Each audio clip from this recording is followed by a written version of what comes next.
What's going on, people? Welcome to GFX Kapture. Recently, one of the viewers asked me a question on my YouTube channel to make a video on lightning strike effect from Envato elements. So thanks for the question from Terror Gaming. Guys, if you are a fan of gaming, go and check out his channel. I think he's got some great content there.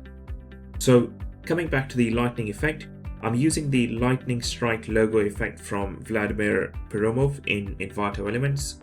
So let's give it a go. First thing first, open up the project file. Now there are a few more compositions inside, as you can see. Next, I will import a logo or an image I want to use for this demo. Go to the logo composition and drag your image or logo file in here. I'm using this PNG file from Envato elements. It was in a EPS format, so I just changed it to PNG. Scale it down so it fits nicely and delete or disable any old images.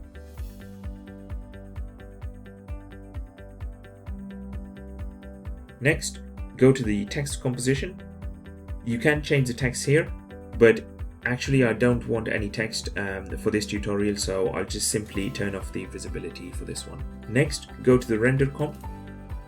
Move the playhead on the timeline to where it says settings marker. Now come back to the custom color, enable the visibility here, and go back to render comp, and you should be able to see your logo here.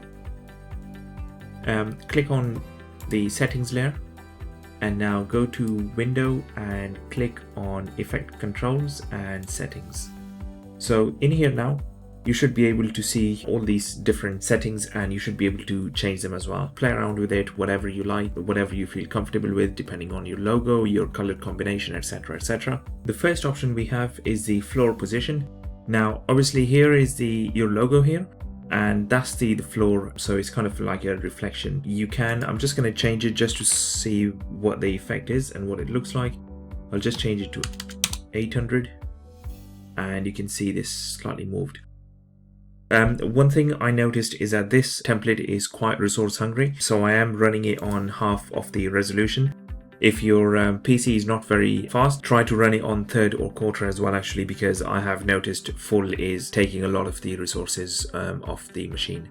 So third or half would be the recommended resolution. Okay, now the next one is cloud background. We can either turn it off or on, and we can actually see the full effect of this if we move the playhead to the cloud, when you can see the cloud, which is here almost.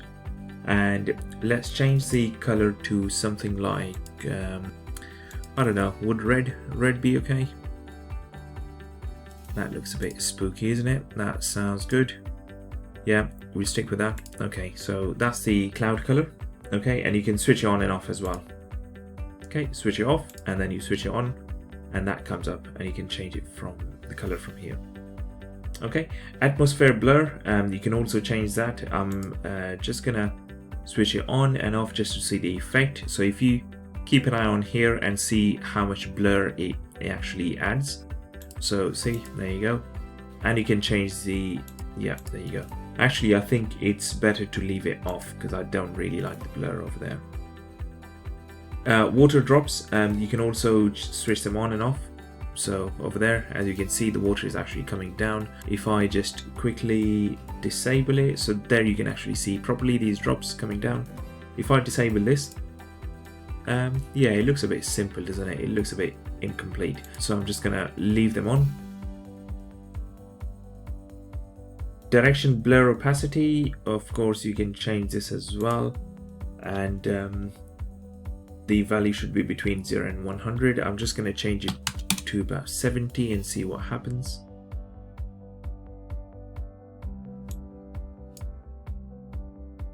Okay, maybe it didn't add much to it. Anyway, I'll just leave it on 57, which was the default value.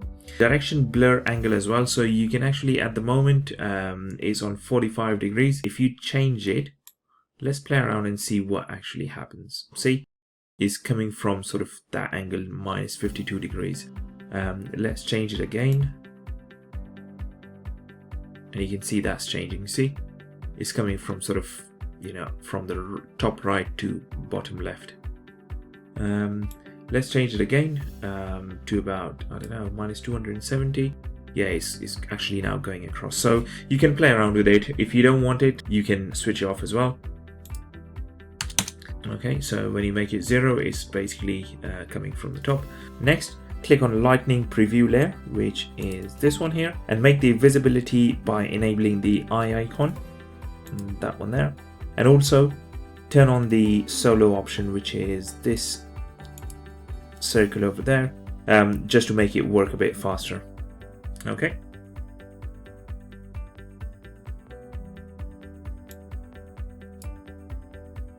And what you can do is come back between these 2 points when you can see the lightning. Then click back on settings so that you can see the effect controls. And now in here you can basically change the position and the colors of each of these 2 lightnings.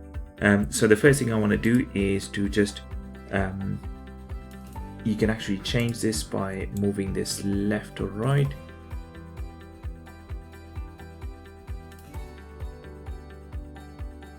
Okay, so if I want to move it even further, I'll just make it to 700 and it's going to the left. If I want to take it to the right, let's make it 800. Yeah, okay. And if I make it even on the third, I think that should be more in kind of a real time. Okay, so that you can see, you can change the position of it. And I'm actually going to leave the color on this kind of blue here. For the next one, which is the red, I can also just change the position slightly, but I would like to change the color to something like green actually. So let's do something like this. That's not too bright, that's nice. Okay, so we'll do that. So now when you play it, this becomes really a nice template for you. You can change, of course, all these different parameters to suit your animation and what you're trying to achieve, but this is the basic principle. Now, there's one more thing which I think we'll just quickly go through just to show you that some other changes that you can also make into this. So let's go to Settings, Logo, and here you have some more options. Extrusion length, you have the logo brightness. Currently it's on 80, but let's keep the playhead on something like here, or let's just make it to 18. Okay, and then you can change the brightness. If you put it to 100, what would happen? Yep, there you go. And let's make it to default. And you can play with all these other options as well. Bump logo, if we do that, for example, yeah, you can see what effect it has on it. And bump the original logo, let's make it to 70, for example. So you can see it's changing different parameters, different angles of it. I'll keep it to 55. And this one, the logo blurriness 1 and 2, I'll make this to, let's say, to 50. Okay, so this makes it a bit more equally blurred and also make it a bit smooth as well, actually, in my opinion. If I go to 70, yeah, I think it's definitely making it more smoother. Okay. You can also go back to the custom logo. What you can also do is, if you want to mask it, actually, let's mask the text only here. Okay, so I have no fill and stroke. I don't really need a stroke anyway. Okay, we can play around with it anyway, but I'm just trying to do this for the concept and just so that we understand. Okay, there you go. So if you go back to the render comp, oh, okay. No, I need to go back to it. I need to put a mask on it, actually. Yes, yeah, that's the mistake I did. So I'm gonna delete this shape layer, and now I should be able to do that. Okay. Okay, there you go. That should work now. There you go. Okay, so we've masked it out, and now you have the text here only. Now you can play with all the rest of the options. If I put this to 0, for example, it's not going to be as equally smooth. And if I increase that, for example, yeah, you can see the effect on here actually. So it is a nice effect. These options definitely are helping in different ways, but it depends on the logo you have, or the image or the icon you have, and what you're trying to achieve with it as well. So play around with it, change all of these settings, and make sure you're happy with it and you can achieve what you want to achieve. I think the most important thing here is these lightning strikes. For me personally, they are actually really good. You can use it in your composition as well. And yeah, well, once you're done, the next stage will be just to add it to your render queue. You can either go here into your add it to media encoder or the render queue, and then you can export it that way. Okay, so I hope the video was useful for you. If you are new to the channel, don't forget to subscribe, hit that like button, and we'll see you in the next video. Thanks, bye.